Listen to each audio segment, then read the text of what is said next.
Okay, so last class में मेरे को जहाँ तक याद है हमने एक्सरसाइज 3.5 का क्वेश्चन नंबर 4 का क्वेश्चन नंबर 2 तक कर लिया था, करेक्ट।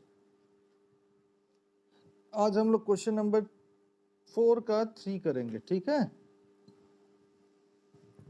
तो यहाँ पे क्वेश्चन क्या बोल रहा है, यहाँ पे क्वेश्चन क्या बोल रहा है कि Yash score 40 marks in a test, getting 3 marks for each right answer and losing 1 marks for each wrong answer. बोल रहा है कभी ऐसा एग्जाम दिया है जिसमें नेगेटिव मार्किंग है? कभी किसी ने दिया है ऐसा एग्जाम? तो नेगेटिव मार्किंग में क्या होता है ना कि बेटर होता है कि अगर आपको किसी का आंसर नहीं पता ना, so it's better to leave, उसको छोड़ देना जरूरी होता है। क्योंकि अगर आप उसको अटेम्प्ट करोगे, अगर वो गलत हो गया तो मार्क्स कटेगा। So you have to be very careful while solving या फिर while doing negative mark questions, ठीक है। अगर सही है तो मार्क्स मिलेगा मिलेगा, नो डाउट, लेकिन अगर आप तुक्का मार के लिखेगा तो उसमें नेगेटिव मार्किंग भी हो सकता है। सो इसीलिए you have to be very careful.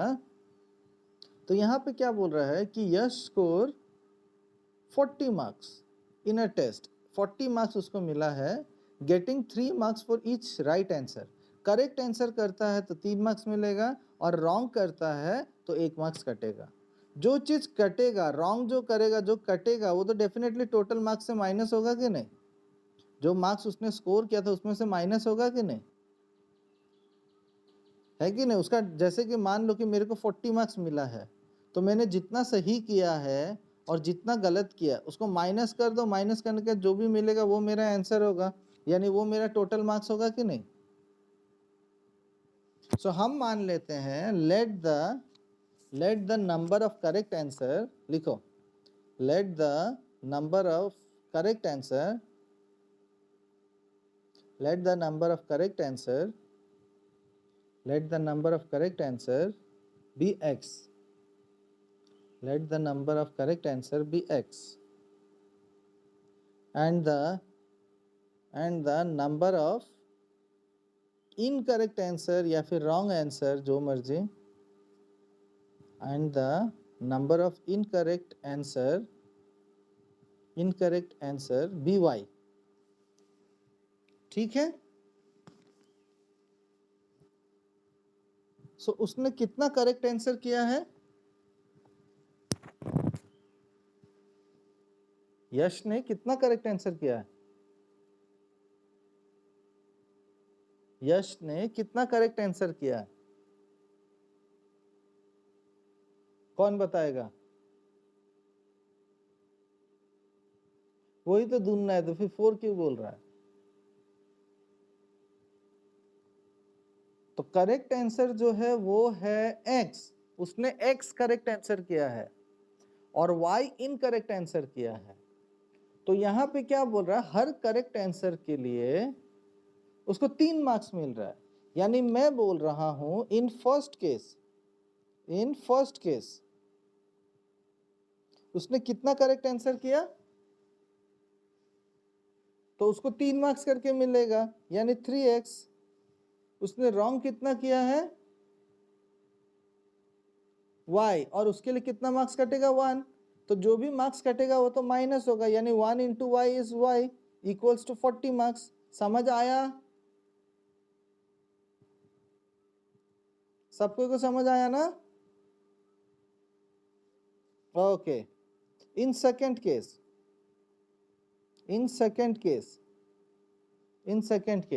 So second case में क्या बोल रहा है, had 4 marks been awarded for each correct answer, बोल रहा है कि अगर 4 मार्क्स मिलता हर करेक्ट आंसर के लिए, and 2 marks been deducted for each incorrect answer, और 2 मार्क्स अगर काटता इनकरेक्ट आंसर के लिए, तो यश would have score 50 मार्क्स, उसको 50 मार्क्स मिलता।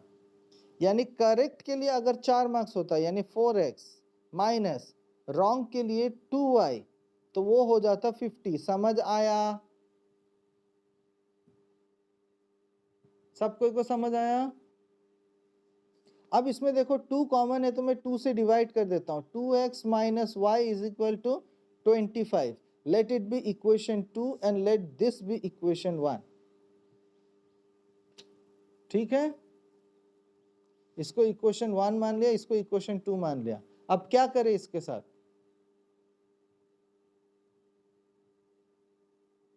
एलिमिनेट करेंगे। कैसे करेंगे? क्या करें? माइनस करके। वेरी गुड, माइनस करके। क्योंकि आप माइनस करोगे तो आप देख सकते हो y जो है, दोनों का वैल्यू जो है सेम है, कोफिशिएंट सेम है और दोनों का साइन सेम है। और मैंने बताया था जब कभी भी सेम साइन होता है तो हम लोग सब्ट्रैक्ट करते हैं। तो सब्ट्रैक्ट करके निकालो, सब्ट्रैक्ट करके निकालो। 15 करेक्ट आंसर होगा, 15 करेक्ट आंसर होगा।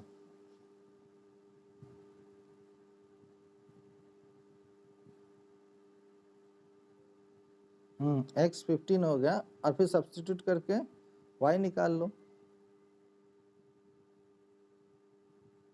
5 होना चाहिए।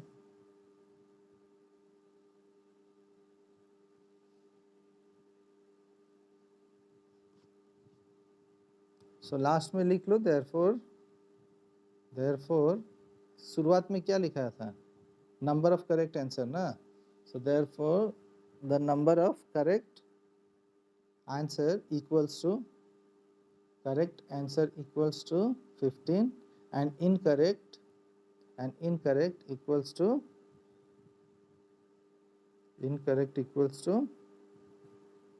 5। ठीक है,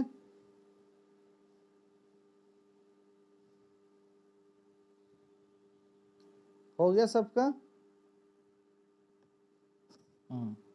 तो एग्जाम में इतना करने के बाद अगर आप छोड़ दोगे तो आपको 1 मार्क्स कम मिलेगा। क्यों? क्योंकि क्वेश्चन में क्या बोला था कि how many questions were there in the test. तो कितना क्वेश्चन होगा? सब प्लस करने के बाद ही होगा ना, जितना करेक्ट था जितना इनकरेक्ट था सब प्लस करेगा तभी होगा।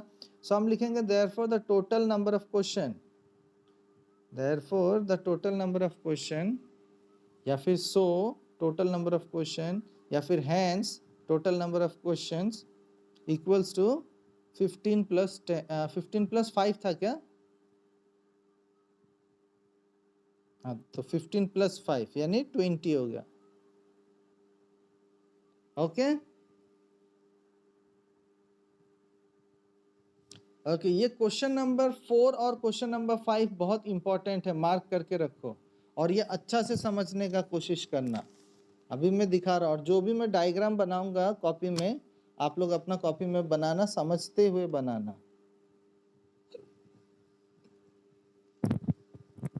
Okay, ready? रेडी सब कोई? सो नंबर 4, यहां पे क्या बोला है कि places A and B are 100 kilometre apart on a highway. मान लेते हैं कि ये एक हाईवे है, यहां से लेकर यहां तक ये हाईवे है, ठीक है, इस तरीके से ये ए है और ये बी है, ठीक है। ये दोनों एक दूसरे से कितना दूर है? 100 किलोमीटर, ठीक है।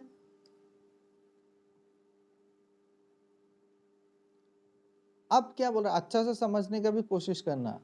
क्या बोल रहा है? 1 car starts from A and another from B at the same time, ठीक है। सेम टाइम का मतलब हुआ same time, same day, same year, same date. Same time का मतलब ये नहीं हुआ कि आज का 10 बजे कार ए शुरू हुआ और 5 साल के बाद सेम टाइम पे दूसरा कार स्टार्ट हुआ, नहीं। सेम दिन, सेम ईयर, सेम डेट वो हुआ, समझ आया ना? तो कार ए से शुरू किया और कार बी से शुरू किया, ठीक है। कार ए यहां से शुरू किया और कार बी यहां से शुरू किया, ठीक है।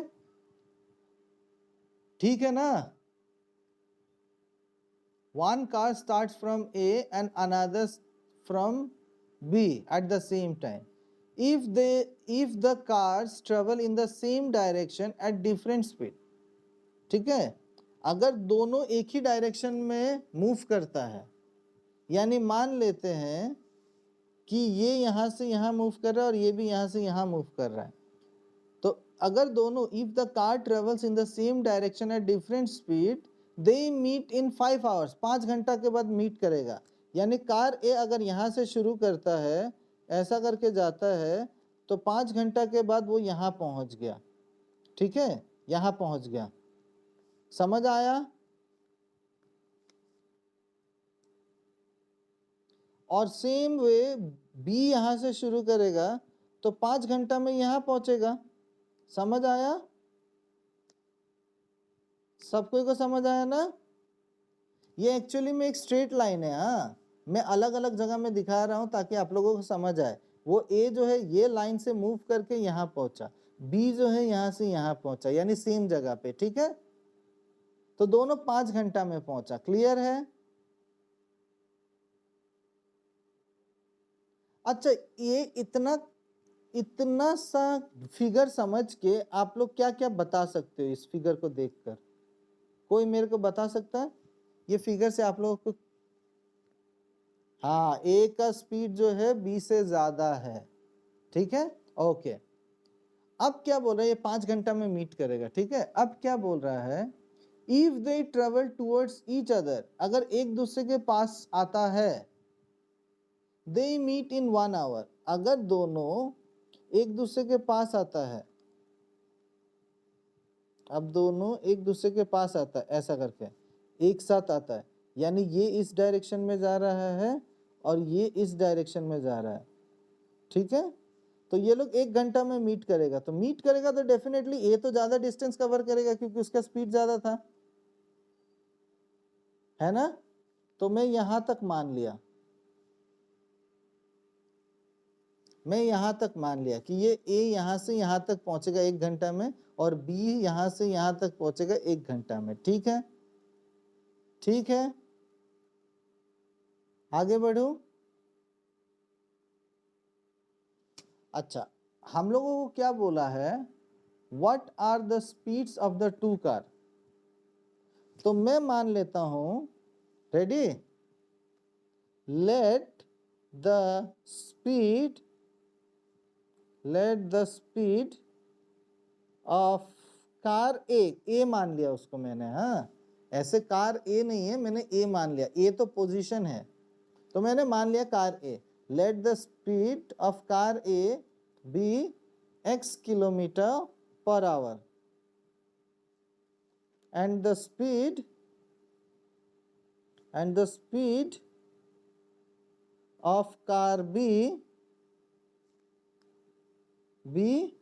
y kilometre. क्लियर है?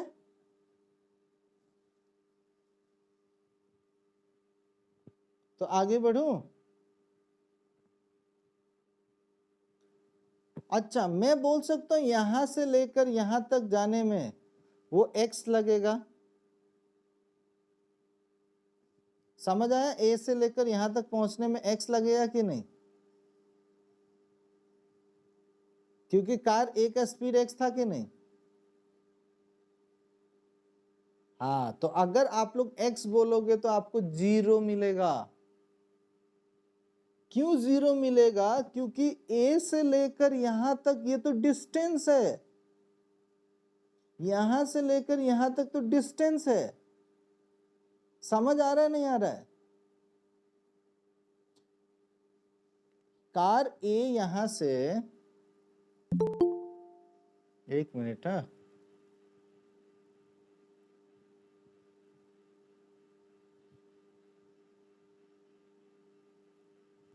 अनामिका इतना लेट से ज्वाइन किया।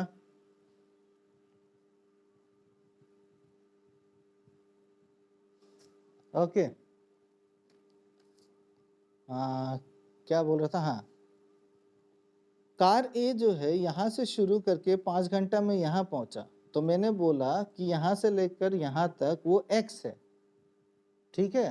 तो आप लोग ने बोला हाँ ये x होगा, लेकिन x तो स्पीड है, बट ए से लेकर यहां तक ये तो डिस्टेंस हुआ ना. How can you say that distance and speed are same? समझ आ रहा है नहीं आ रहा है? तो हम लोगों को पता है, आप लोग ने पढ़ा है formula, speed is equal to distance by time, है ना? तो distance is equal to speed into time होगा कि नहीं? ठीक है.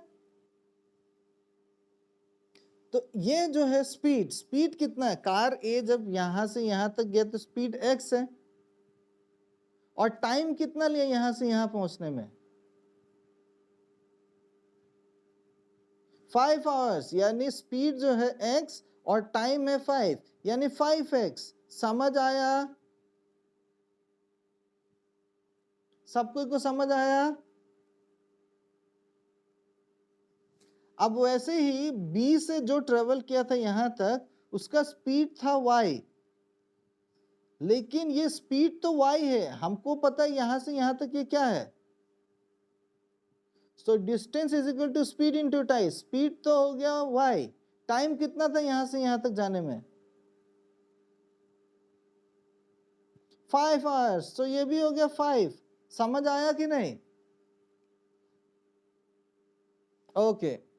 अब यहां से यहां तक जाने में ये तो डिस्टेंस है, ठीक है? यहां से लेकर यहां तक ये डिस्टेंस है. हमको पता है यहां से यहां तक किस स्पीड से जा रहा था? x. और कितना टाइम ले रहा था? 1 आवर. यानी स्पीड हो गया x और टाइम हो गया 1. तो कहना इसे this will be x only. और सेम वे यहां से यहां तक जाने में y है, उसका स्पीड y है, और यहां से यहां तक आने में कितना समय लिया?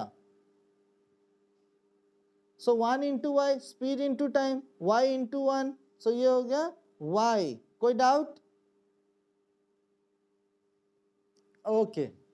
a से लेकर b तक कितना डिस्टेंस है? 100. अब यहां पे ध्यान से समझने का कोशिश करना. इन फर्स्ट केस ये चीज अगर समझ आ गया तो फिर और समझ आ ही गया. और इन फर्स्ट केस अब ध्यान से देखना. क्या मैं बोल सकता हूं यहां a से लेकर यहां तक ये क्या है? डिस्टेंस है. यानी 5 घंटा में इतना डिस्टेंस कवर किया है, और ये 5 घंटा में इतना डिस्टेंस कवर किया है ना? ये पूरा में से अगर इसको माइनस कर दूं तो ये मिलेगा कि नहीं? ये पूरा में से अगर मैं इसको माइनस कर दूं तो ये मिलेगा. यानी मैं बोल सकता हूं 5x minus 5y equals to 100. कोई डाउट? ये पूरा में से ये माइनस हो गया तो 100 बच गया, क्योंकि ये तो डिस्टेंस है. सो ये डिस्टेंस माइनस ये डिस्टेंस, 100 डिस्टेंस बच गया. सबको को क्लियर है? अब देखो इसमें 5 कॉमन है तो 5 से डिवाइड कर दिया तो ये हो गया x minus y equals to 20. Let it be equation 1. In second case, in second case, in second case, second case में क्या हो गया?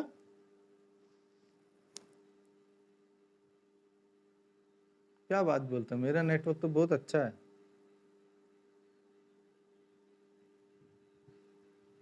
मेरा नेटवर्क स्पीड बहुत ज्यादा है, तो थोड़ा देखो, थोड़ा देर के बाद शायद अच्छा हो. क्लियर होने से बताना फिर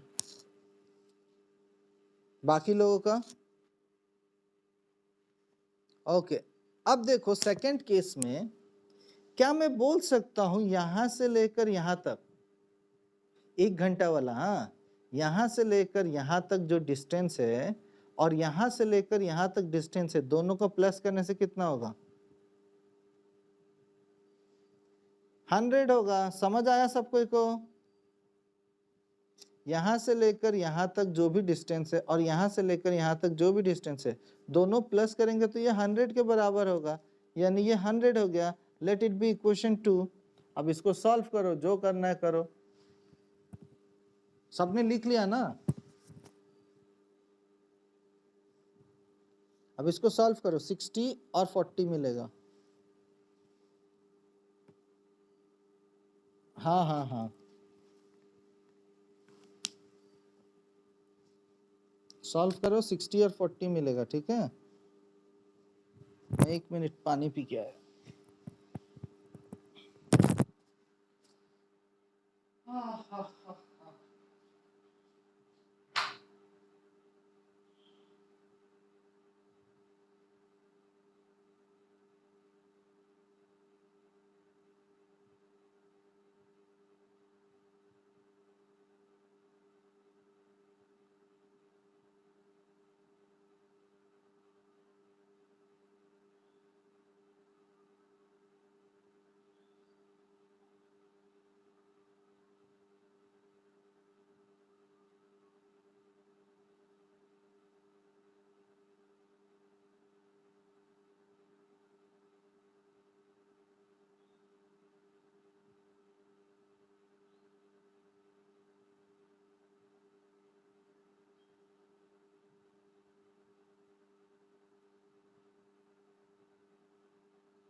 हो गया, 60 और 40 निकला। सो लिख लो देयरफॉर द स्पीड, हाँ तो लिखो therefore speed of car A is equal to 60 kilometre per hour, unit लगाने नहीं भूलना। स्पीड ऑफ कार, therefore the speed of car A equals to 60 kilometer per hour and the speed of car B equals to 40 kilometer per hour. Next,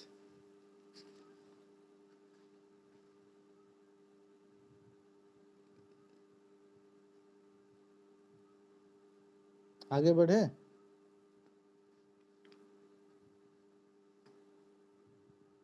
ready सब कोई?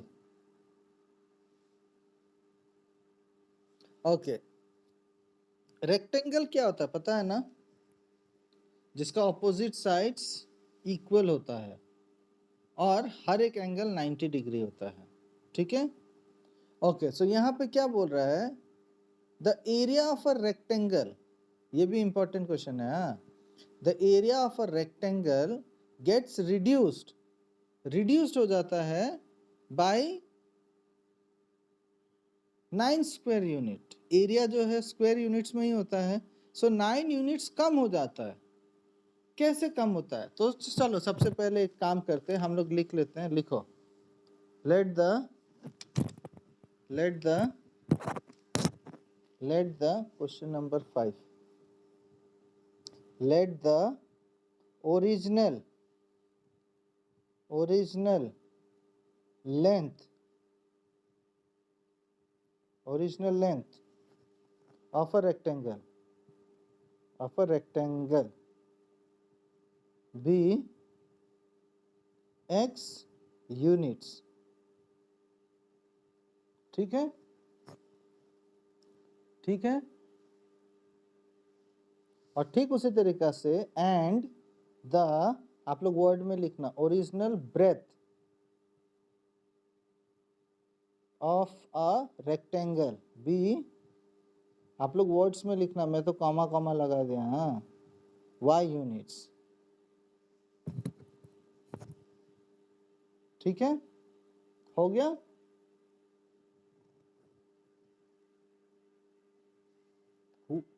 Therefore original area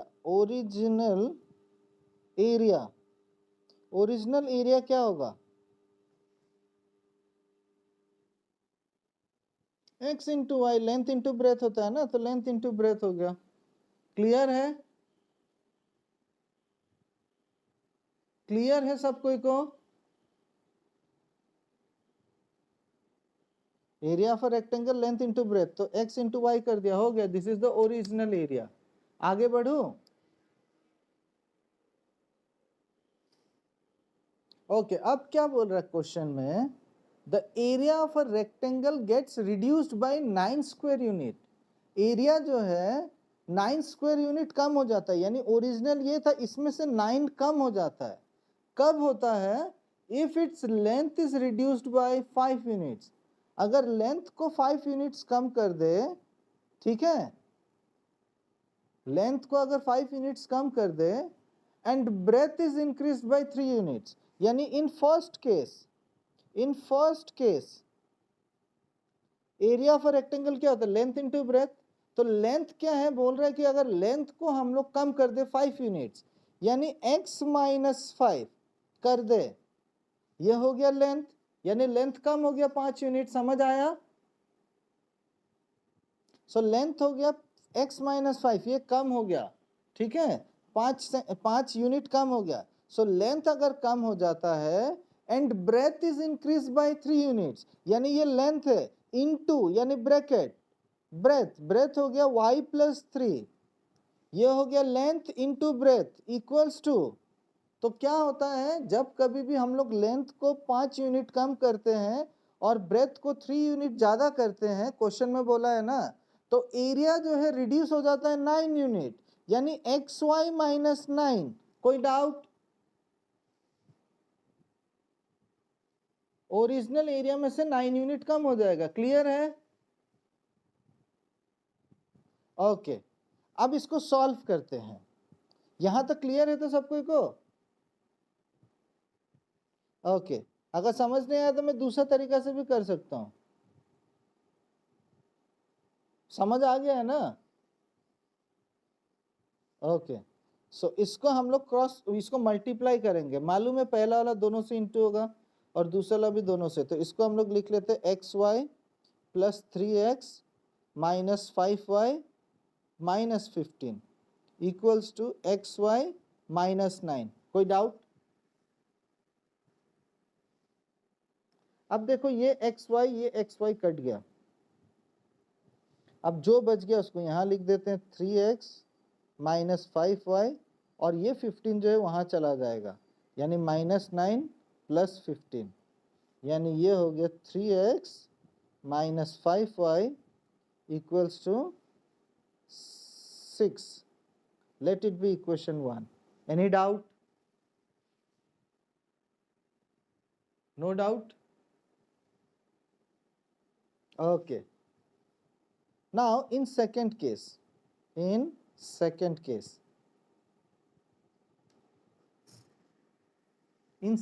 ready? तो अभी क्या बोल रहा है, if we increase the length by 3 units, यानी length को अगर 3 यूनिट्स बढ़ाते हैं, यानी x plus 3, if we increase the length by 3 units and breadth by 2 units, breadth को 2 units बढ़ा देते हैं, लेंथ अगर बढ़ गया ब्रेथ भी बढ़ गया तो डेफिनेटली एरिया भी बढ़ेगा ना। The area increased by 67 square units, यानी एरिया जो ओरिजिनल था उससे 67 बढ़ गया। कोई डाउट? सबको को क्लियर है? ओके, तो इसको अभी हम लोग सॉल्व करते वही ब्रैकेट तोड़ेंगे, x y plus 2x plus 3y plus 6 equals to x y plus 67। X y कट गया। क्लियर है ना ये सबको को अभी तक? अब ये हो गया 2x plus 3y equals to 67 minus 6, तो ये हो गया 2x plus 3y equals to 61। Let it be equation 2। लिख लिया सबने और समझ आया?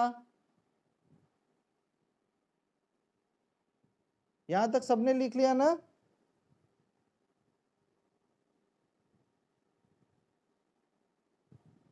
हाँ या ना?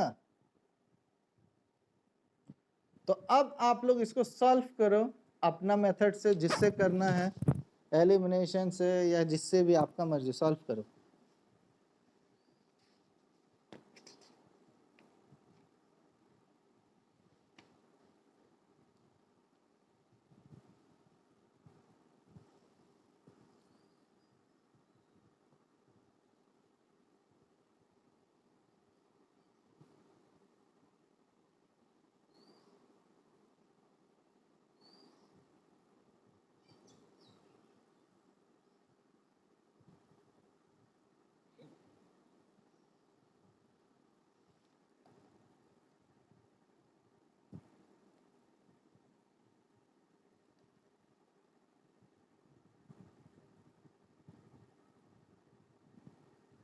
निकल जाने के बाद बताना क्या निकला।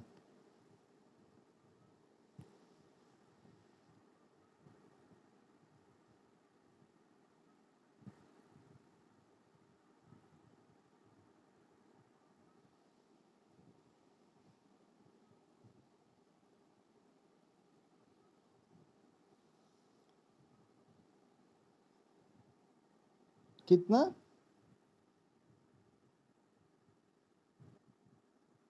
y9 है शायद, पता नहीं मेरे को, y9 नहीं होगा मेरे ख्याल से। 161/19 मिला था क्या?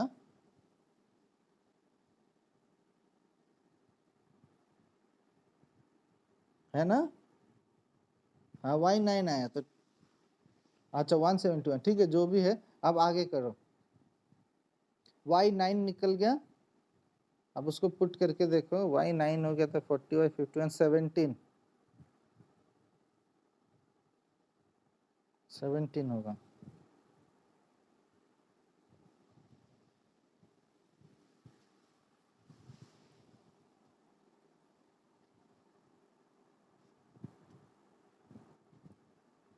सो लिख लो लास्ट में, therefore original length equals to इतना, ओरिजिनल ब्रेथ इक्वल्स टू इतना। यूनिट्स, यूनिट्स लिखने मत भूलना। आपको सिर्फ डायमेंशन ही निकालने बोला है ना, find the dimension of the rectangle. Yes,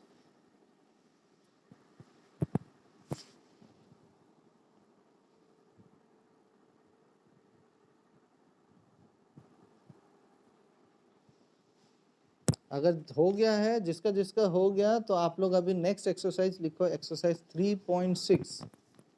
exercise 3.6, exercise 3.6 question number 1 का 1।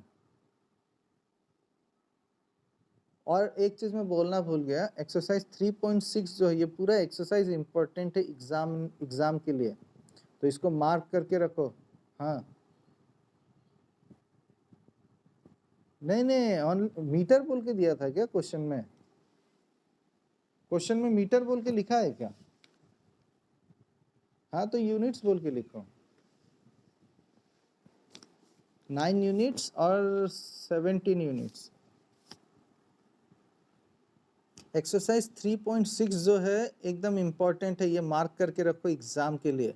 इसमें से क्वेश्चन आता है मेनली, क्वेश्चन नंबर 1 का नंबर 7 और 8 आता है, ठीक है, और क्वेश्चन नंबर 2 और 4 ये ज़्यादातर एग्जाम में आता है। हाँ, क्वेश्चन नंबर 2, 4, 7 और 8। ओके, हम लोग क्वेश्चन नंबर 1 से जाते हैं। आप लोग क्वेश्चन लिखो, क्या बोला है यहाँ पे, solve the following pair of equation by reducing them to a pair of linear equation, यानी उसको रिड्यूस करना है, ये स्टैंडर्ड फॉर्म में नहीं है। ओके, हम लोग पहले लिख लेते हैं, क्वेश्चन लिख लेते हैं। लिखो 1/2x plus 1/3y equals to 2, और नेक्स्ट हो गया 1/3x plus 1/2y equals to 13/6। Okay, आगे बढ़े। ओके, एक चीज आप लोग दिमाग में बैठा के रखना, ये चीज एकदम दिमाग में बैठा के रखना कि जब कभी भी डिनोमिनेटर में x या y रहता है ना, दोनों, उसको सॉल्व करना थोड़ा मुश्किल हो जाता है। तो हम लोग क्या करेंगे ना, इसको रिड्यूस करेंगे। वही बोला है कि solve the following pair of equation by reducing them, उसको रिड्यूस करके दूसरा फॉर्म में लेकर आएंगे। तो अगर हम इसको 2 को भूल जाए, 2 को भूल जाए, 2 को भूल ही जाओ, क्या बचा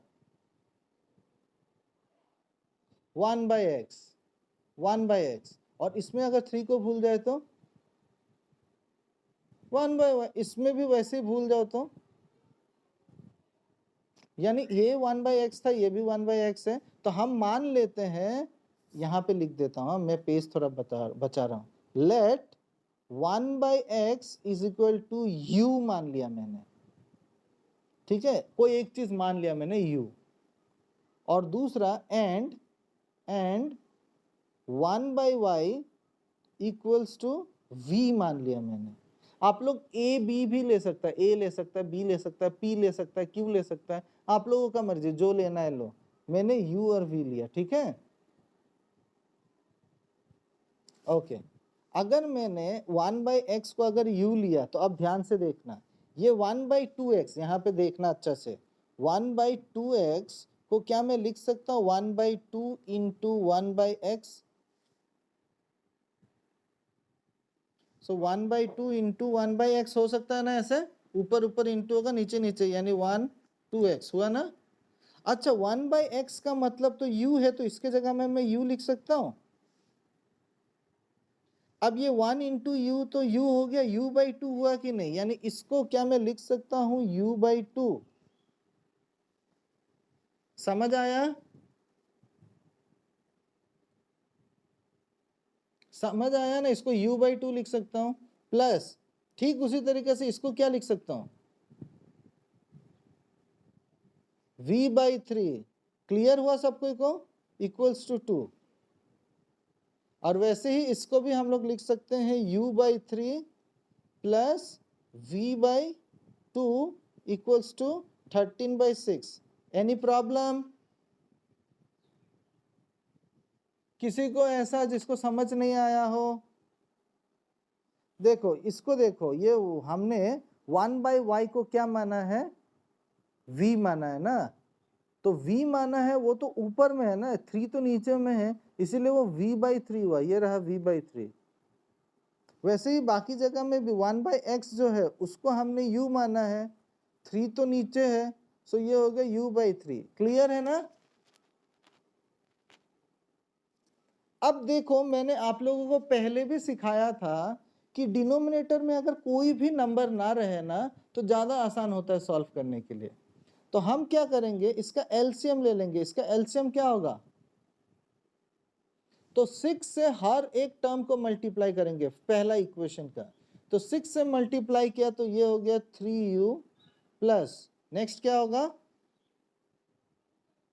2v इक्वल्स टू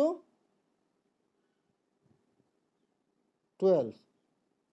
अब वैसे ही इसका एलसीएम क्या होगा, 6 होगा, तो 6 से इंटू करेंगे, तो 6 से इंटू किया तो ये हो गया 2u plus 3v equals to 13। ये हो गया इक्वेशन 1, ये हो गया इक्वेशन 2। इक्वेशन 1 और इक्वेशन 2। अब इसको क्या करना है पता है ना, तो सॉल्व करो, सॉल्व करो, सॉल्व करके देखो क्या आता है। जो भी आता है मेरे को बताओ।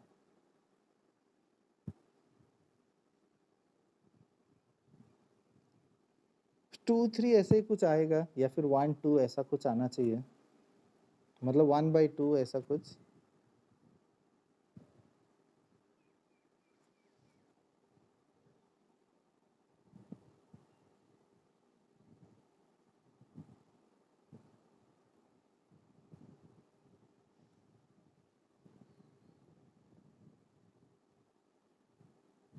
v3 है, ओके v3 है, और u भी फिर 1/3 होगा, v3 है ना, ओके, और u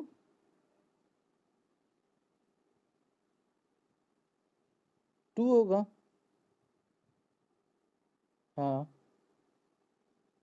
सो सबको को मिल गया v3 और u2।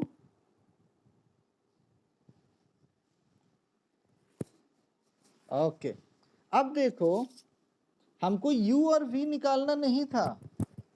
अब देखो नाउ, नाउ हमको पता है 1/x का मतलब है u, ठीक है। आप लोग नीचे नीचे लिखना, हाँ, मैं यहाँ आगे आगे लिख रहा हूँ अपना पेज बचाने के लिए। क्या मैं लिख सकता हूँ 1/x is equal to u का मतलब क्या था, क्या निकला आप लोगों का 2, तो ये हो गया 2। ओके, अब यहाँ पे ध्यान देना सबको, यहाँ ये अब थोड़ा शॉर्टकट वाला चीज बता रहा हूं। आपको x निकालना है ना, तो यहाँ पे x तो डिनोमिनेटर में है, तो क्या करो ना, 1/x है ना, तो एक काम करो, इसको रेसिप्रोकल कर दो। रेसिप्रोकल करने से ना आसान हो जाता है। रेसिप्रोकल कर दिया तो ये x/1 मतलब सिर्फ x हो गया। समझ आया नहीं आया? इसका रेसिप्रोकल हमने कर दिया, तो रेसिप्रोकल किया तो उल्टा हो गया ना, x/1 यानी x लिख दिया सिर्फ। सो LHS में आप लोगों को पता है LHS is always equal to RHS, यानी अगर आप कुछ LHS में करता है तो RHS में भी करना पड़ेगा। ये चीज सिंपल सा तरीका होता है समझने का। तो ये हमने रेसिप्रोकल किया, तो इसका भी रेसिप्रोकल करो, क्या हुआ 1/2, तो ये हो गया हमारा आंसर, x का वैल्यू 1/2, दैट्स ऑल। ठीक है, और वैसे आप लोग नीचे नीचे लिखना, नीचे नीचे लिख लिया ना, अब बीच में लाइन तान के दूसरा साइड में लिखना, राइट साइड में। तो अभी हम लिखेंगे 1/y equals to v। 1/y equals to v का मतलब क्या था 3, और वैसे ही इसको रेसिप्रोकल कर दिया तो y इज इक्वल टू 1/3। कोई कंफ्यूजन? ओके, सो हम लोगों को x और y का वैल्यू निकल गया। आगे बढ़ते हैं, क्वेश्चन नंबर 2 लिखो। क्वेश्चन नंबर 2, क्वेश्चन नंबर 2 है 2/√x plus 3/√y equals to 2, और यहाँ पे 4/√x plus minus 9/√y equals to -1। Question लिखते समय चेक कर लेना दोबारा कि आपने जो लिखा है वो सही लिखा है कि नहीं, क्योंकि ऐसा मैंने बहुत बार देखा है कॉपी चेकिंग करते हुए, बोर्ड का भी एज वेल एज स्कूल का भी, कि जब बच्चा ये सारा चीज लिखता है तो एक छोटा सा साइन का गलती कर देता, ओवर कॉन्फिडेंस का चक्कर में माइनस के जगह में अगर आप प्लस कर दिया, या प्लस के जगह में माइनस कर दिया, या तो फिर नंबर लिखने में गलती कर दिया, तो पूरा क्वेश्चन गलत हो जाता है। So you have to check the question again, ठीक है? ठीक है ना? और ये सारा का सारा क्वेश्चन 4-4 मार्क्स का है। ओके, तो अब यहाँ पे आप देख सकते हो कि x नीचे पे है, लेकिन इस बार जो है सिर्फ x नहीं है, रूट है। तो हम क्या करेंगे, यहाँ पे देख लेना, मैं यहीं पे मान लेता हूँ, हाँ, let 1/√x equals to u and 1/√y equals to v। Any confusion? अच्छा से समझना है, ठीक है? अब यहाँ पे देखो, पहला वाला जो टर्म जो था, ध्यान से देखना, पहला वाला जो टर्म था वो था 2/√x, 2/√x, ठीक है, 2/√x। क्या मैं इसको लिख सकता हूं 2 into 1/√x? अब ये √x का 1/√x का मतलब क्या है, u, तो कहना इसे इट विल बी 2u। तो देखो पहला वाला केस में ये क्या था, u/2, क्यों था, कंडीशन देखो अलग था, अच्छा से समझने की कोशिश करना। और यहाँ पे कंडीशन अलग है, इस वजह से ऐसा आ रहा है। तो ये हो जाएगा आपका 2u plus 3v equals to 2, and it will be 4u minus 9v equals to -1। Let it be equation 1, this is equation 2। अब क्या करना है आप लोगों को, हो गया ना लिखना?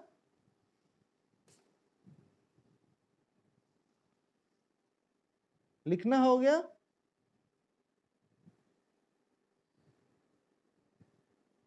सबका हुआ लिखना? ओके, अब इसको सॉल्व करो। इक्वेशन 1 को 2 से इंटू कर देना, या फिर जैसा मर्जी आप लोगों का, जैसा सॉल्व करना है। x को एलिमिनेट करना है ना y को एलिमिनेट करना, आप लोगों का मर्जी। सॉरी यू है, यू और वी, जिसको एलिमिनेट करना करो।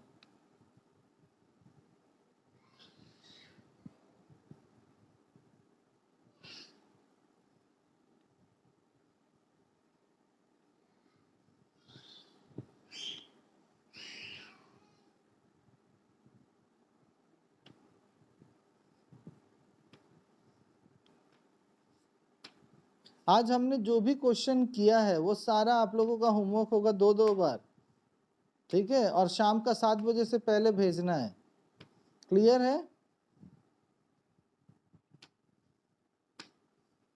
जो भी किया है, हाँ 1/2 आया, कोई बात नहीं, 1/2 आया तो वो 1/3 आएगा। y कितना है? 1/3।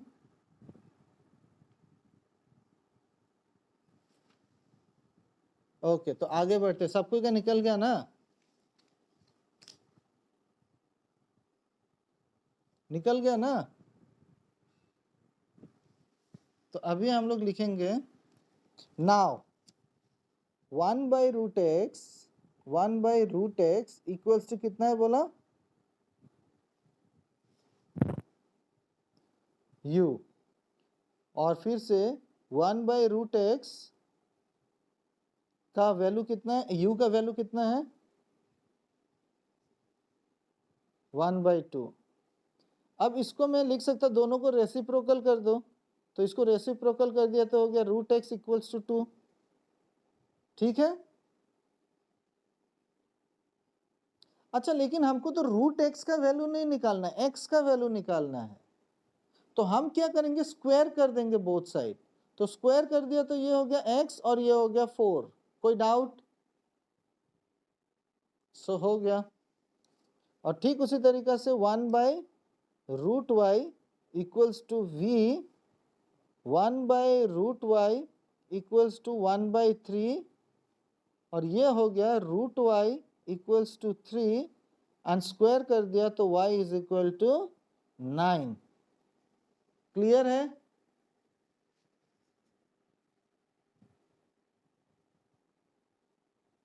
ओके, आगे बढ़े।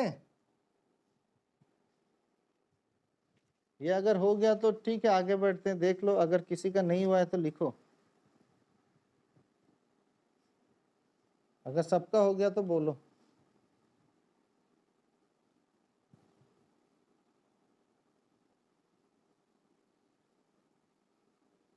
Okay, then let's move to another question.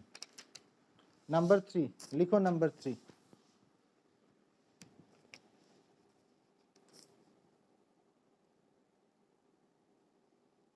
So 4/x plus 3y equals to 14. 3/x minus 4y equals to 23. Question बहुत ध्यान से देखना है, सही लिखा है कि नहीं। 4/x plus 3y equals to 14, 3/x minus 4y equals to 23. Okay, आगे बढ़ूं। अब देखो, इस क्वेश्चन में क्या है, y तो ऑलरेडी करेक्ट फॉर्म में है, अलग मतलब सही फॉर्मेट में है, सिर्फ x नहीं है। तो हम यहाँ पे क्या मानेंगे? लेट 1/x इक्वल्स टू, क्या मानोगे बोलो? u। चलो u मान लिया, ठीक है। तो इसको हम लोग लिख सकते हैं, पहला इक्वेशन को क्या लिख सकते हैं?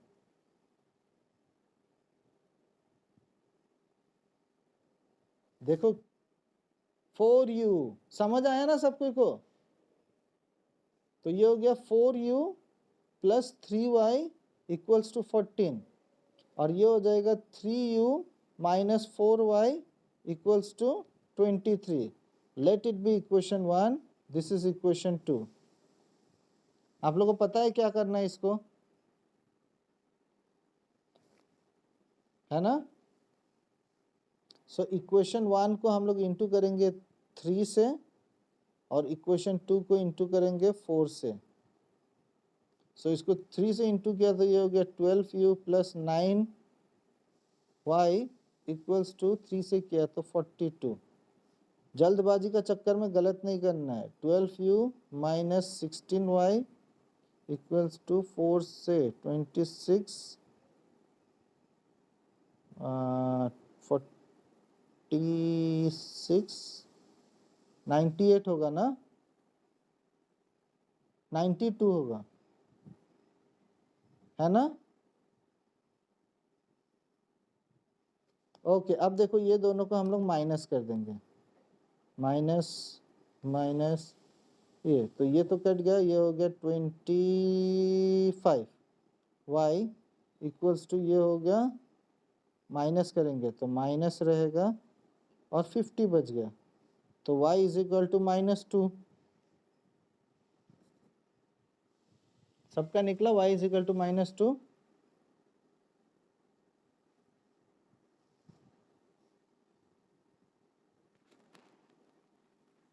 y इज इक्वल टू -2 निकला सबका।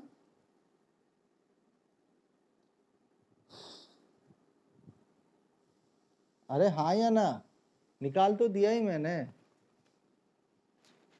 y इज इक्वल टू -2 हो गया तो ओके। अब y निकल गया, अब इसको सब्सटीट्यूट करो, सब्सटीट्यूट करो किसी एक इक्वेशन में, 1 में करो, तो ये 625 होगा, u का वैल्यू 5 होगा, u इज इक्वल टू 5 होगा। देखो